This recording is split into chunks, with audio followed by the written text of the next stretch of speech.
रोशनी फैलाने के लिए आवश्यक नहीं कि आप सूरज ही बनो, दीपक और जुगनू बनकर भी आप अपने हिस्से की रोशनी से वातावरण को रोशन कर सकते हैं। उक्त उद्गार जिला मजिस्ट्रेट इंद्र विक्रम सिंह ने व्यक्त किए। वह मालवीय पुस्तकालय में संचालित सिविल सर्विसेज मार्गदर्शिका में अपना भविष्य संवारने में लगे युवाओं को संबोधित कर रहे थे।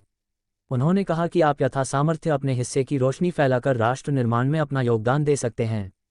आवश्यकता दृढ़ संकल्पित होकर सही दिशा में प्रयास करने भर की है। उन्होंने कहा कि जब तक जीवन तकलीफों से भरा ना हो, वह जीवन कैसा। दुरूहताएं व्यक्ति को जीवन में नए मार्ग दिखाती हैं।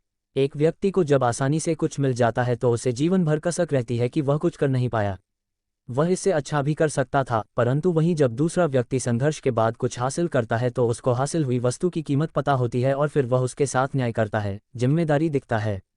जीवन की दुरूहताएं, तकलीफें व्यक्ति को बेहतर बनाती हैं, इसलिए तकलीफों और परेशानियों से कभी घबराना नहीं है। इस दौरान उन्होंने भौतिक विज्ञानी स्टीफन हॉकिंग, क्रिकेट के उभरते सितारे रिंकू सिंह और हाल ही में रिलीज हुई फिल्म 12वीं फेल के उदाहरण भी प्रस्तुत किए।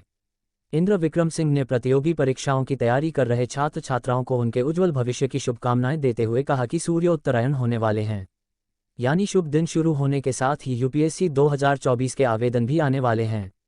आप सभी पूरी ऊर्जा के साथ देखिए, अलीगढ़ में एक अच्छी शुरुआत हुई है। जो यहाँ का मालवीय पुस्तकालय है, वहाँ पर विभिन्न अधिकारियों के द्वारा जो समय समय पर यहाँ पर तैनात रहे हैं, उनके द्वारा जो नए बच्चे हैं, एस्पिरेंट्स हैं सरकारी सेवाओं के, चाहे वो छोटी सर्विस हो या बड़ी सर्विस, उनके बच्चों के लिए एक माहौल, एक इन्वायरमेंट देने की कोशिश की गई है, जिसमें वाईफाई फैसिलिटी है। इसके अलावा उनको ऑनलाइन स्टडी मटेरियल उपलब्ध कराया जाता है। वो अगर कोई एग्ज़ाम देते हैं तो उसके जो मॉडल पेपर्स हैं वो उनको उपलब्ध कराए जाते हैं, और कोशिश ये भी होती है कि उनके आंसर्स लेके उनको जांचा जाए और उनको इम्प्रूव करने की तकनीकी बताई जाए, उनको कैसे इम्प्रूव करना है इसमें जोड़ा जाए।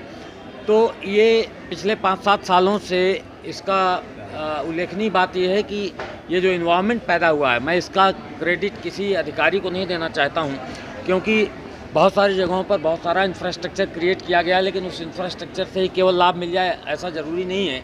ये बच्चों पर निर्भर करता है और इन्वायरमेंट पे निर्भर करता है, माहौल पे निर्भर करता है। तो ये जो खूबसूरत माहौल यहाँ पर अधिकारियों के द्वारा पैदा किया गया है, उसका परिणाम ये रहा है कि स्वेच्छा से दूर दराज के गाँव देहात के बच्चे यहाँ पर आते हैं और इस माहौल का लाभ उठाकर छोटी से लेकर बड़ी सेवाओं तक अपनी सफलता की कहानियाँ रच रहे हैं। आज हमारे साथ 12 बच्चे यहाँ के सफल जो हुए हैं, उनमें से कुछ बच्चे यहाँ पर मेरे साथ हैं इस फ्रेम में, तस्वीर में, जिनमें लेखपाल से लेकर के और अन्य जो परीक्षाएं हैं उनके बच्चे हैं।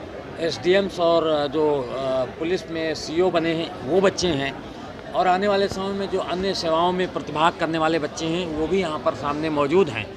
तो यहाँ पर समय समय पर हम आकर इनका उत्साहवर्धन करते हैं, इनको मोटिवेट करते हैं, क्योंकि ये उम्र ऐसी है जिसमें निराशा बहुत जल्दी बच्चों को घेर लेती है, एक असफलता उनको तोड़ने लगती है। तो यहाँ पर जितनी भी सफलता की कहानियाँ हैं वो कोई एक रेखीय नहीं है, उनमें हर जीवन में उतार चढ़ाव आए हैं और हर आदमी पहले बहुत बार असफल हुआ है तब वो सफल होता है। तो ये बातें शेयर करने से बच्चों को प्रेरणा मिलती है, तो उस नज़रिए से हम लोग यहाँ पर आते हैं। तो ये कोचिंग इंस्टीट्यूट निःशुल्क चलाया जाता है? ये कोचिंग इंस्टीट्यूट पूर्णतया निःशुल्क है। इसमें जो इसका फर्नीचर और इंफ्रास्ट्रक्चर क्रिएट किया गया है वो भी जन सहयोग से किया गया है, और यहाँ पर जो मालवीय पुस्तकालय है उसकी जो पुस्तकें हैं वो भी बच्चों के लिए निःशुल्क हैं। कोई भी आए वो यहाँ पठन पाठन करे, अपने को इनरोल्ड कराए, और उसको ऑनलाइन जो हम स्टडी मटेरियल सप्लाई करते हैं वो भी बिल्कुल निःशुल्क है। हर परीक्षा के लिए अलग अलग प्रकार के जो हम मॉडल पेपर्स बनाते हैं वो बिल्कुल निःशुल्क है, और इनका पूरा तरीके से गाइडेंस भी निःशुल्क है। इनको अपने खर्चे पर यहाँ तक आना होता है, अपने खर्चे पर यहाँ से वापस जाना होता है, अपना खाना लेकर खुद आते हैं, खाते हैं, बैठते हैं, शेयरिंग करते हैं, सीखते हैं और चले जाते हैं।